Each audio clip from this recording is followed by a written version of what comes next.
Hozir men sizlarga mana shu saytni bir marta obzorini ko'rsataman. Mana qaranglar, bu yerda search qismi bor. Bu yerda nima narsa yozsa bo'ladi. Keyin mana bu bo'limda nechtadir pejlar bor yana. Bu yerda mana pejlar oxirida pejni bossa, yana asosiy sahifaga qaytadi. Keyin bu yerda yoqtini nechtadir like bosib qo'ysa bo'ladi. Keyin ham yonda navbar bor yana. Boshqa pejlarga ham o'tish mumkin. Keyin ham bulardan yana qaytiladi. Pastdan ham bosib videoga yozib yuboradi.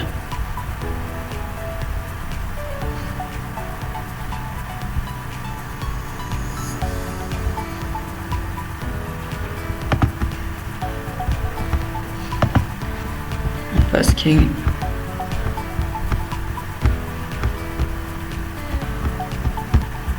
mana pastda email kiritsa keyin zagrasini bosish kerak. Buni bunda bosdik. Благодаримся подписка qilib xabar chiqadi. Mana bizning foto qismimiz. Keyin mana bosib tepaga o'tib boradi.